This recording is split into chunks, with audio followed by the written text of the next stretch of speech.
Hi, this is Amy Chen from Amy Chen Coaching and Education, making yet another video. I wanted to make a video called Just the Facts. And the reason I wanted to make this video is because I come from a lineage or movement or history of sharing the three principles of mind, consciousness, and thought, which is now a global movement or has become a global movement in the coaching, psychology, and self-help worlds. And I have encountered some confusion in people that I speak with about what are the three principles in relation to a movement or a practitioner or a group of practitioners or a particular course about the three principles. So let me share what I mean by that. I've spoken to a couple of people now who have said to me things like, I have been feeling confined by the principles, or I'm just not getting help from the principles, from the community of practitioners. And that may be rare, that may be common, I don't know. I know that thousands upon thousands of people have now been helped via understanding those three principles. But I want to differentiate between what they actually are and any movement or teaching about them. I think that's very important because the three principles are not a movement.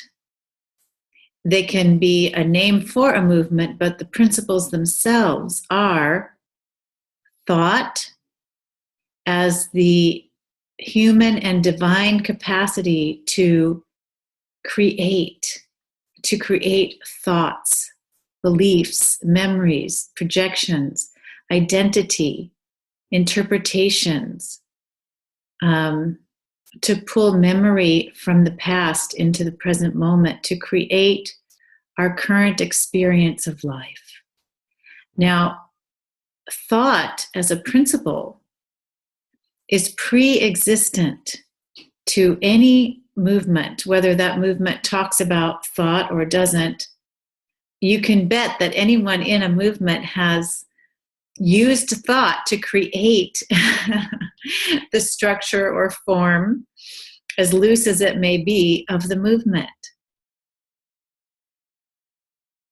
But the most important thing to see is that if you were to walk away from a movement because you were feeling constrained, you do not walk away from the principles. You do not walk away from the principle of thought. You do not walk away from the principle of consciousness, because consciousness is, and thought is.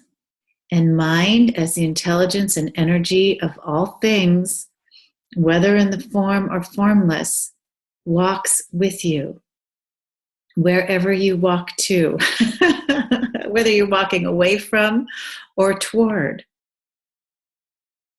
So I say this, I hope, as a relief to those who, now that there are so many practitioners of the three principles, who may have come up against people saying things that do not resonate with their own wisdom or understanding of those principles, or of life. Let's just say simply of life. And then in my mind, it's quite fair and often imperative to walk away. Because when you walk away, you do not leave, you literally cannot leave those principles behind. You walk away with your wisdom. You walk away with your capacity to think and your capacity to see and understand that you create your own internal reality from thought, that feelings and emotions come from you, and that you are conscious of all of this. And there is a sort of super consciousness or consciousness beyond the personal thought system that both experiences the personal thought system, creates the personal thought system, and sees it all. So what I'm saying is that the truth is not owned by anyone.